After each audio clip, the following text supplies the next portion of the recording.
You know, I don't want to only for the people to only hear this. I want them to feel this, you know, to know that it's real. You know, not only on paper or on film or something that you see on television. It's happening every day. Before everything fell apart, it was great. I had money, had a good job, had everything I needed. I have various careers. I did nursing. I worked as a computer biller, worked for the state. And before I came here, you know, I had jobs, and now I don't have a job. I got out of the Marine Corps in 1970. I was strung out, mainly on drugs and alcohol.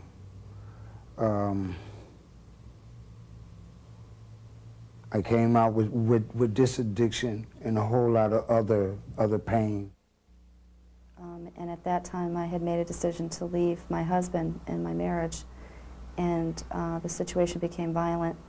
And at that time, I was trying to work, and I had an apartment, and I made a decision to leave to stay in the apartment, and that became more difficult with the separation process. I've been moved since I was 16 from different places and different shelters and everything, and it's just, most things didn't work out with me, so I had to end up coming here. I ended up losing my job. I had no place to go. I was sleeping in the cemetery up on Main Street on the bench, the ancient burial cemetery up there. And I was coming down here and staying in the shelter. And one day I woke up in Bushnell Park. I was laying underneath the tree. I had lost my clothes, my glasses. You know, I remember one time I had an American flag as a blanket. You know, I stole one of those backyard fold-out chairs and an American flag, and that's what I was sleeping in this abandoned garage that was like, you know, I think of it as like leaning. In that short period of time that I was out there, I was almost raped. I was beat up by this guy because I didn't want to give him no sex. Well, my father came home and he was all crying. He's like, well, your brother's taken away and you're going with him. You don't got no house, no clothes, no food, and nothing to drink, no money. You don't get to get up late. You gotta follow a lot of rules. And my mommy said it's hard living there. They don't know what it's like. No food, no meal, this meal. It was just like, it was madness to me, you know, and it was like a slow death. It was like a death sentence. It's the nothingness. You don't know where you're going. You don't know where you're going to eat. You don't know where you're going to sleep. Not know where you're going to take a bath. And I would always have to steal the food. And I knew it wasn't right. Nobody ain't gonna give you none because they don't know you. And they think you're a stranger. It's an absolute nightmare. I don't believe anybody would reasonably choose that way to live. Survival, I don't believe, is choosing. Homelessness has nothing to do with stupidity. It happens to the best of us. Homelessness is not prejudice. It doesn't, you know, it doesn't pick anybody. It could be anybody. It can happen to anybody. You know, anybody can be homeless. It's a very serious problem, and people don't realize it. It feels sad. And it hurts.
sleep.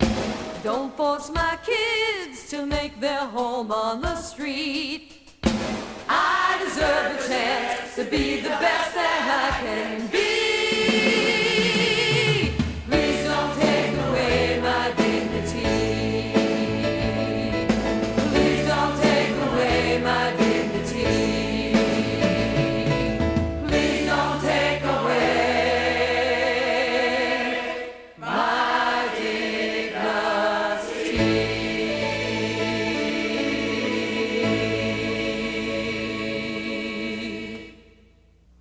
Every time I sing that song, I feel so great about singing it because the words are so powerful and they're so meaningful to the situation that we live in. I love that song. I'm real glad to see something I can do, not just something I can give because I haven't got it to give. The $5 donation, but now there's something I can do. I would like to think that I'm helping somebody out by participating in this project and showing people what actually happens to part of the population that people don't pay any attention to. But now is different. Now I feel the responsibility. I got to feed my kids. I got to have a place for them with a roof over their head. They got to have clothes. And I think about that all the time. And when I go to work, I'm there to work. I'm there to make money to bring home for my family. We're back on our feet again, and we're doing pretty good. Because my mommy applied for an apartment, and all she needs is to get the rent paid up for the apartment for the last rent and this rent, and then we can move in. I started the banking. And then after that, it was a checking account. And these were big steps to me. And probably to some people, they might say, well, hey, you know, that's nothing. But if you never had it, or you never tried it, at the age of 4 or 43, you know what I'm saying, I took a step out there and I took a chance. I actually paid bills today that I haven't been able to pay in the last 3.5 months, so it's working for me. You know, this ain't, it's not easy, it's a struggle. Life is a struggle, but if this is the direction I want to go in, which it is, I'm going, and ain't nothing gonna stand in my way. First of all, I'm going to set a plan that's going to have a for sure future and career goal. Again, what I want to do for the rest of my life. And what I'm looking at is a physical therapist. Well, I want to finish school, I want to go to college, and I really would like to be a social worker because I like working with people. Today I made my 30 days clean. When I first got to the Y, it was a celebration. I got a key!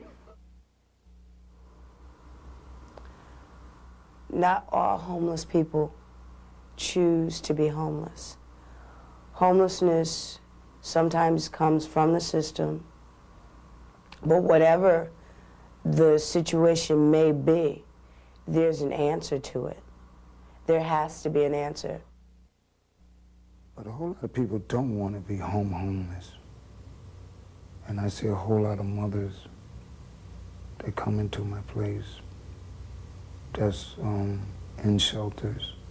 And they don't want to be on the state, and they don't want to be on the city. They want to have their own, you know. Homeless, you know, it should be a law against it. Seriously.